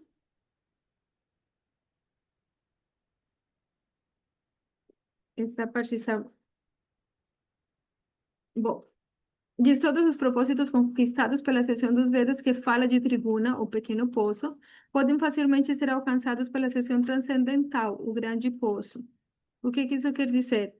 Todos os frutos conquistados por adorar diversos semideuses podem ser obtidos por simplesmente adorando Bhagavan. Então, basicamente, Krishna está falando para Arjuna, e ele vai falar isso reiteradas vezes.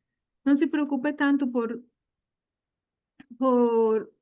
este Deus pode me satisfazer isso, sei lá, se eu adorar eh, Indra, vou ter saúde, ou se adorar tal força da natureza, porque a gente no Ocidente não está acostumado com os nomes dos deuses védicos, né?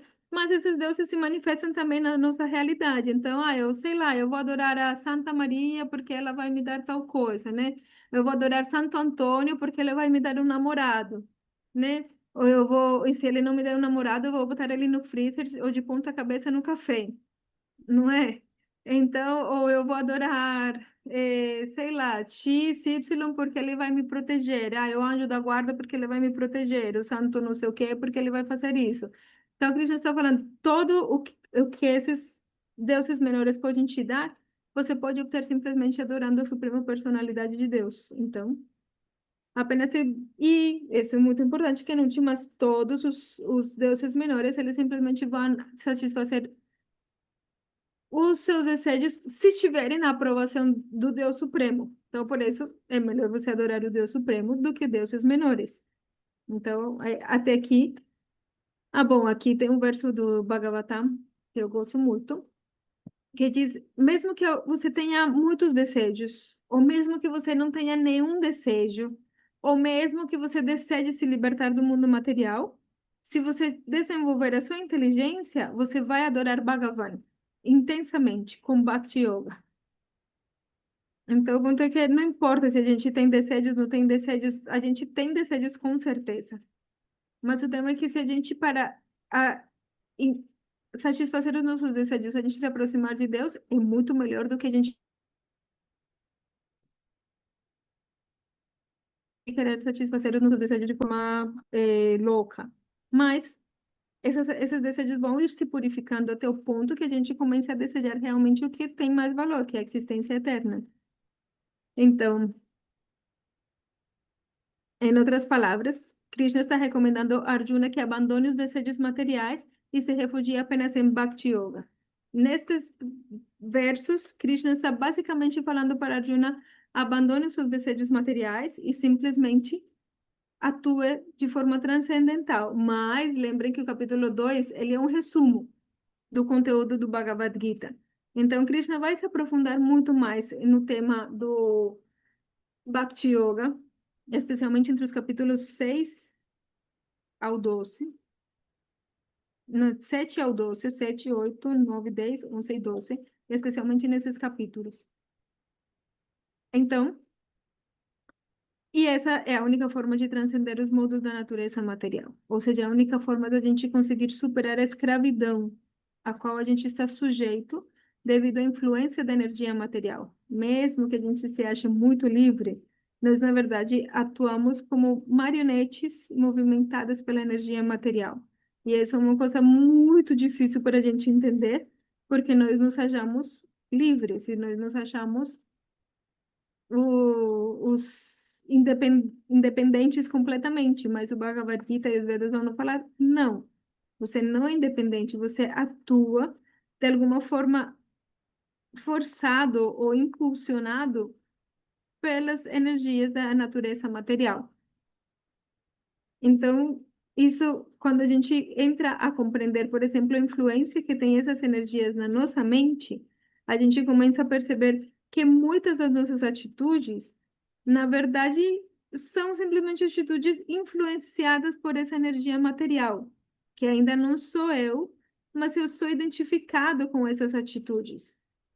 Então, eu acho que eu sou eu, mas na verdade esse ainda não sou eu. Então, a vida espiritual, o processo de Bhakti Yoga, é um processo através do qual a gente vai compreendendo todas essas camadas externas que têm a ver com a energia material até a gente conseguir chegar na essência do ser, quem eu realmente sou, fora de toda essa influência da energia material com a qual eu estou tão identificada que eu acho que eu sou isso.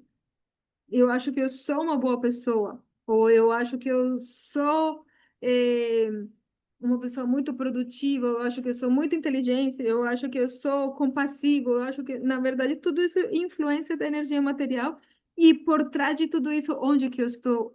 Eu, e quem que eu realmente sou? Esse é o processo de Bhakti Yoga. Então, não sei se Processo. a gente fala, pode falar. Foi assim, um processo difícil. É, então, ele é o melhor é que ele não é que seja tão difícil. Por incrível que pareça, Krishna deixa ele muito mais fácil do que a gente possa imaginar. É como tem uma história no Mahabharata, que é um sábio, que ele era muito poderoso, assim. Ele tinha feito tantas austeridades e ele decidiu se deitar na água do rio, não sei que rio seria, não me lembro. E ele era, todos os animais gostavam dele, porque a energia que esse sábio emana é uma energia pacífica. Então, os animais e todos na água gostavam dele, ele conseguia sobreviver na água tranquilamente. E um dia os pescadores foram lá e pescaram aquele sábio, porque eles estavam pescando peixes, só que, sem saber, pescaram junto ao sábio. Então, os Vedas explicam que nada pode ser pior para a sua existência do que você ofender um sábio. Se o sábio fica ofendido, o reino inteiro vai ficar miserável. A sua família vai ficar miserável por gerações para frente, toda a sua família vai ser condenada. Então, quando os pescadores pescaram naquele sábio, ficaram muito assustados e falaram para o sábio: Nossa, desculpem, a gente não queria incomodar você, não sei o quê. E o sábio falou: Tudo bem, mas vocês me pescaram já. E eu já tenho convivido tanto tempo com esses peixes, agora esses peixes estão todos mortos. Eu quero que você tenha o mesmo destino dos peixes. Se você vai vender esse peixe, então eu quero que você também me venda. Porque eu não consigo, depois de conviver com esses peixinhos, simplesmente abandoná-los. E então os pescadores ficaram apavorados, porque eles falaram a gente, como que a gente vai vender um sábio? Tipo, cometer uma ofensa terrível. A nossa família vai cair na miséria completamente por cometer uma ofensa assim. O reino inteiro vai cair na miséria. Então, eles, muito sabiamente, foram chamar o rei. E o rei apareceu lá. E então, o rei ia tentar resolver a situação. E então falaram para o rei, o sábio falou para o rei: agora eu quero que esses pescadores me vendam, porque junto com os peixes. Então o rei falou: tá bom, então eu vou comprar você. Eu vou comprar por, sei lá, 10.000 moedas de ouro. E o sábio falou: não, esse não é o meu preço. 10.000 moedas de ouro não paga no que o meu valor, né? Tá bom, então eu vou dar 50.000 moedas de ouro. E o sábio falou, não, esse não é o meu preço. O meu valor é muito maior do que isso. Tá? O sábio falou, tá bom, eu vou te dar toda a riqueza do meu reino. Não, eu valho muito mais do que isso. Ele falou, então eu vou te dar todos os animais, todas as vacas, tudo que eu tenho no meu reino. Eu valho muito mais do que isso. Eu vou te falar, vou te dar a minha própria vida, falou o rei. E o rei falou, não, o sábio falou, o meu valor é muito mais do que isso. Então, conclusão, o rei estava num problema muito grande. porque ele não tinha nem como pagar, então eles estavam assim, era só uma palavra daquele sábio, uma maldição dele, e o reino inteiro estava acabado. Então eles ficaram muito apavorados. Finalmente chegou um outro sábio lá e falou para o rei, olha, oferece simplesmente uma vaca, só uma vaca. Uma vaca é tão valiosa, é tão importante que vai ser equivalente ao valor do sábio. Então o rei fez isso, tá bom, eu vou dar uma vaca por você. E então o sábio falou, ah, uma vaca vale. Uma vaca é equivalente ao meu valor, então pode ser só uma vaca. Só que ele antes tinha oferecido 10.000 vacas e ele não quis. Ele falou, não, isso não é, né? Então, por que que eu contei essa história? Simplesmente para falar que o Bhakti Yoga é como, é como o reino inteiro não valia o que aquele sábio valia. Apenas uma vaca valia o que aquele sábio valia, porque aquele sábio era tão valioso, você não tinha como colocar preço para ele em moedas de ouro, em riquezas, em coroas, em diamantes, em tudo, né? Então, o Bhakti Yoga, assim, a gente persegue uma meta tão valiosa, que acaba se tornando muito mais simples. Porque é tão valiosa que não adianta, qualquer coisa do mundo não é suficiente para chegar nessa meta. Então, Krishna simplifica muito. Então, o processo de Bhakti Yoga não é tão difícil. E nós agora estamos praticando Bhakti Yoga pelo fato de estarmos estudando o Bhagavad Gita, pelo fato de a gente estar se perguntando acerca do sentido da existência, acerca de quem é a fonte da existência, qual que é o propósito com que eu fui criado, para onde que eu vou, e qual que é a minha relação com essa verdade suprema. Então, isso já faz parte da prática de Bhakti Yoga. E, através desse estudo, a gente está estudando os comentários dos mestres espirituais autorizados. Então, a gente, dessa forma, está na associação com devotos. E isso faz parte da prática de Bhakti Yoga. Então, parece difícil, mas também não é tão difícil. Porque Krishna deixa mais fácil, certo? E o que eu questiono é assim, a gente está num mundo bem material. Eu já estou em casa, agora dá para me falar. A gente está num mundo bem material. E esse sentimento que a gente desenvolve com as pessoas, isso também traz muitas consequências materiais. E aí eu me pergunto também em questão a isso. Entendeu minha pergunta? Sim, Uhum. ficou claro? Claro. Então, o Bhagavad Gita, assim, se a gente for ver, em últimas, por exemplo, Arjuna, o que faz Arjuna se perguntar e duvidar de lutar é precisamente pelo relacionamento que ele tem com seu avô, pelo relacionamento que ele tem com seus primos, com seus Nossa, amigos. é verdade. Eu li isso várias vezes porque eu fiquei com muita dó dele. Assim, eu falei, nossa, deve ser muito difícil. Uhum. Exatamente, por esse relacionamento que ele ficou na dúvida, e de alguma forma esse relacionamento é como Arjuna está de alguma forma representando o nosso papel, de que os nossos relacionamentos a gente se apega a tudo isso. Só que em últimas Krishna no Bhagavad Gita não vai simplesmente falar, ah, se desapegue, sino que ele vai falar, se apegue ao que é eterno. Comece a enxergar as coisas desde um ponto de vista diferente. Não veja o seu avô Bhishma simplesmente como o corpo que está aqui disposto a morrer ou a matar na guerra, sino como o ser que ele realmente é e o que vai acontecer com ele depois dele abandonar esse corpo.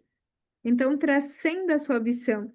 Então, basicamente, no Bhagavad Gita, Krishna vai pedir para a gente transcender a nossa visão. Então, é como muitas vezes se fala, assim, Arjuna, antes de começar a batalha, ele tinha uma posição social, ele era um guerreiro, ele tinha relacionamentos baseados na sua posição social também, né? Tanto com sua família, com seus amigos, com outros reis, tudo. E depois da batalha, ele continuou sendo aquela pessoa que ele era. Ele não precisou realmente deixar os seus relacionamentos ou nada. Ele tinha que cumprir com o seu dever. Eles já estavam lá no campo de batalha. O seu avô, muito querido, mas ele já estava lá no campo de batalha. E, de fato, o seu avô falou: Eu vou lutar com tudo, mas eu quero que vocês ganhem, porque o próprio avô deles queria que os Pandavas ganhassem, mas sabia que era impossível de evitar aquela guerra, que não tinha mais como evitar devido a essa atitude de Duryodhana. E, enfim, Krishna o que faz é que simplesmente ajuda que Arjuna mude a sua visão. Não pede para ele abandonar nada. Que até a gente vai ver nesse verso, por exemplo, que fala sobre os deveres, que acho que não vai dar tempo de ver hoje, mas na próxima a gente vai começar com esse.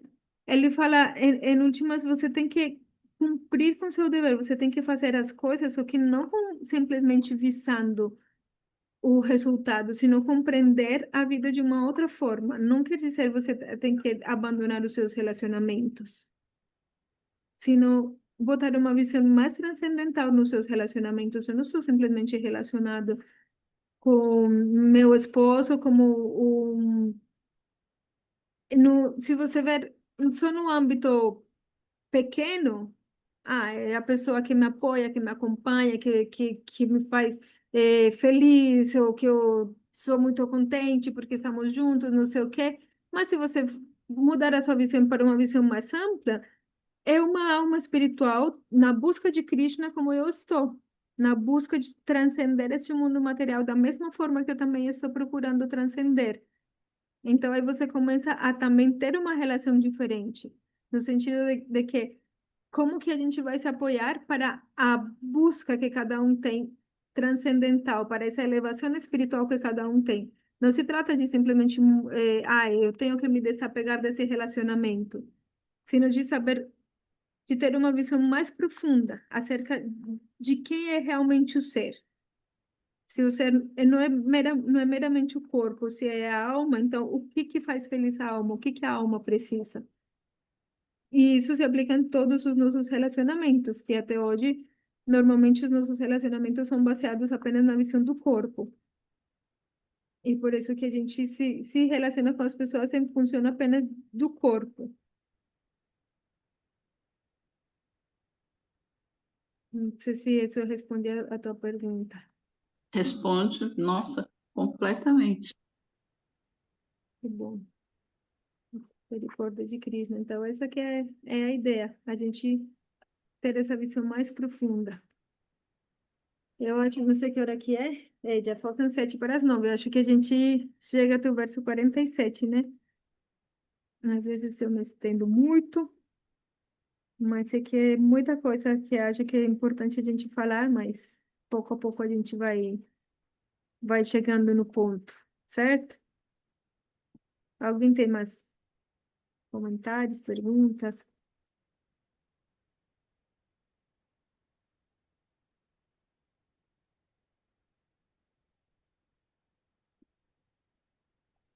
Andri, Fala, oi, Haribol. Haribo. Hum, Aí, a ver. No começo da aula, você falou de aproximar-se, ter uma relação mais próxima com Deus, né? Uhum. E que as pessoas acostumam pedir. Então, aí, essa relação mais próxima é isso fazendo serviço? Não, não é pedir, é fazer serviço, é assim, fiquei com curiosidade como é essa relação mais próxima. Uhum. Para mim é isso, o serviço, assim, mas gostaria de saber, assim, Hum. porque, sim, Bem, às vezes eu pensei, não vou pedir que não aconteçam coisas ruins, vou pedir sabedoria, mas acho que também não é isso, uhum. é mais fazer, não pedir. Uhum. Sim. como que era um amigo que falava uma história assim que era que é como se você tivesse, ai, nossa, eu tenho uma namorada, eu tenho um namorado, nossa, eu gosto muito desse namorado, nossa, como ele é bom, nossa, como ele é legal, ah, mas como ele é, ai, ele é muito bom, não, mas me descreve ele, como que ele é fisicamente, ai, não sei, ele é muito bom, eu amo muito ele, então você fica pensando, putz, mas essa pessoa ama muito alguém que a pessoa nem sabe quem que é, o que que essa pessoa gosta, então, não sei, mas eu sou muito apaixonada. Então, eu achava legal essa história que ele contava, no sentido de que o primeiro que você precisa para você ter uma relação com alguém é conhecer essa pessoa. Esse é o primeiro passo, se perguntar, tá bom, quem que é Deus? Normalmente, a gente nem sabe quem é. Ujú, Não faz a mínima ideia. Tá bom, se existe uma pessoa, uma inteligência superior à minha inteligência, um indivíduo que tem as suas próprias vontades, os seus próprios desejos, tudo. E esse indivíduo me criou, quem que ele é? Se a gente precisa, e os Vedas falam que nós nascemos, na verdade, que fomos criados simplesmente para dar satisfação à suprema personalidade de Deus. Então, o que que satisfaz ele? E quem que eu sou eu para ele? Então, o primeiro é a gente querer saber quem que ele é. E aí, o relacionamento de amor por Deus é uma coisa que é natural. É como ele é absolutamente amável, ele é absolutamente perfeito, absolutamente doce, absolutamente tudo o que eu quero, ele tem. Tudo que é amável para mim, ele tem. Então, essa relação de amor vai vir de forma muito natural. Só que assim, é como em qualquer relacionamento, primeiro eu preciso conhecer a pessoa. Agora, eu conheci essa pessoa, eu falo, nossa, essa pessoa que eu quero para minha vida. Então, eu preciso conquistar essa pessoa. Então, aí é que entra esse serviço. Tipo, eu desejo dar algo para essa pessoa. Então, quando você está, sei lá, tentando conquistar alguém, sei lá, o homem, então vai fazer sei lá, vai levar um chocolate para a mulher, por exemplo, ou umas flores. A mulher vai se vestir toda bonita e vai se aparecer toda bonita para que o cara olhe para ela. Então aí começa assim, tipo essa relação, mas você precisa mais ou menos saber o que que essa pessoa gosta. Então precisa conhecer o que que essa pessoa gosta. Então, no Bhagavad Gita mesmo, Krishna fala no final que aqueles que são muito queridos para ele são aqueles que falam acerca do Bhagavad Gita. Então, eu estou aqui falando do Bhagavad Gita para vocês, na verdade, para ver se Krishna olha para mim e fala: Nossa, que legal, eu gosto da briga. Então, aí a gente vai fazendo coisa, porque a gente vai entendendo, tá bom, o que que Krishna gosta? Krishna gosta de uma atitude pura, Krishna gosta de pureza, Krishna gosta, ama os Vedas, e os Vedas são uma expansão do próprio Krishna, por exemplo. Krishna gosta, prefere esse tipo de atitudes a essas outras atitudes. Então, primeiro a gente tem que conhecer e se deixar encantar. E isso é muito fácil porque Krishna é muito encantador. A Suprema Personalidade de Deus é extremamente encantadora. Muito longe da imagem que a gente tem de um Deus velho, barbudo, rancinza, castigador. Deus não é absolutamente nada disso. E Krishna, ele é muito mais do que Deus, porque Deus é tipo um papel no mundo material. No mundo material é como que ele é o supremo. Mas quem que é a pessoa por trás desse ser supremo? A única função que a Suprema Personalidade de Deus tem é simplesmente mandar todo mundo, regir, colocar regras.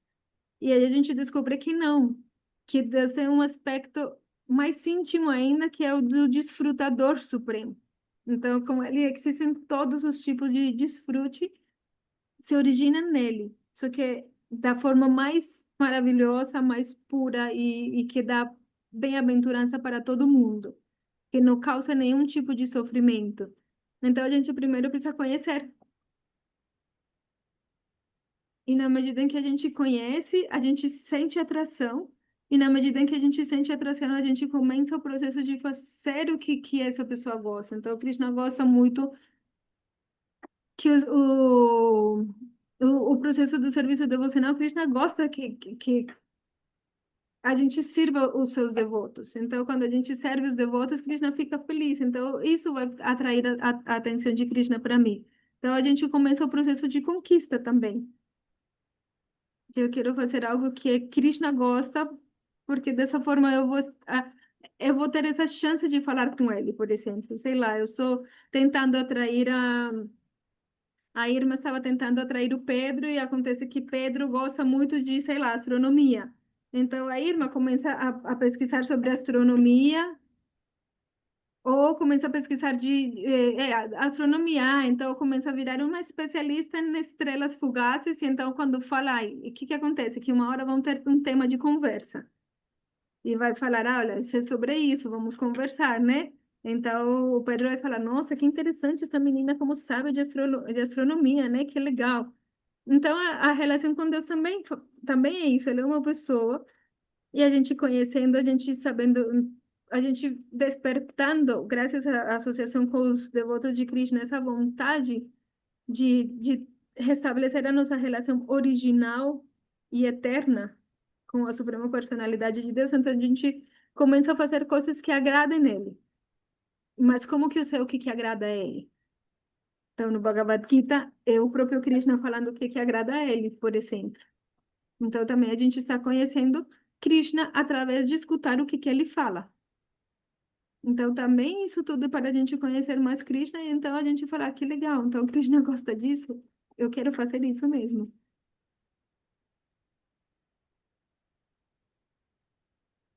Se dá para entender, fica clara a ideia? Se responde. Responde sim. E é isso, e obviamente sim, uma das coisas que Krishna mais gosta é que a gente sirva os devotos de Krishna. Essa é uma das coisas que ele mais gosta, porque ele mesmo fala, quando a gente, Krishna fala que o amor que os devotos sentem por ele é tão intenso que ele se sente sempre endividado com seus devotos. Então ele sempre, se você quiser servir Krishna, sirva os devotos de Krishna. Esse é sempre o melhor caminho. Então, por isso que. E esse é o processo de Bhakti Yoga também, a gente poder servir os devotos de Krishna, os devotos que. Então, quando a gente está lendo, por exemplo, os comentários dos devotos de Krishna, a gente está também servindo eles, porque eles fizeram todo um trabalho para nos dar esse conhecimento e a gente está lendo esses comentários para a gente poder. Isso também deixa felizes eles, né? Que a gente cante o santo nome de Krishna, deixa felizes os devotos de Krishna. E faz parte do processo de Bhakti Yoga. Então, sim, o serviço devocional faz parte disso, com certeza. Mas esse serviço devocional também é feito simplesmente com, quando ele é feito com a simples meta de que Krishna seja feliz, que ele goste. Aí a gente começa a estabelecer esse relacionamento. Eu vou fazer um doce simplesmente por, sei lá, porque o Radhanath olha para mim e aí então ele vai começar a falar comigo um dia e aí quem sabe vai se apaixonar por mim. Então é isso. Aí a gente vai fazendo o que ele gosta, porque aí a gente vai restabelecendo essa relação. E conforme a relação for avançando, conforme a gente vai tendo mais intimidade, aí a relação vai se tornando mais claramente o que é para ser. Ou seja, se, qual que é a minha relação realmente com Krishna específica. Conforme vai se avançando, a gente vai descobrindo qual é a nossa relação específica com Krishna. E a servir ele de forma cada vez mais específica.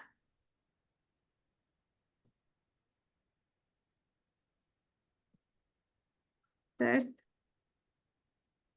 Fica mais ou menos clara a ideia?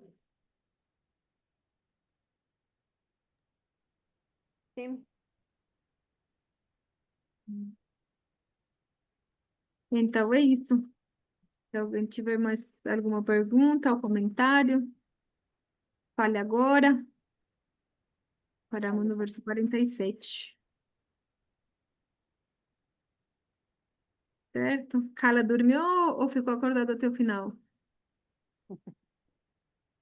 Ixi, morreu.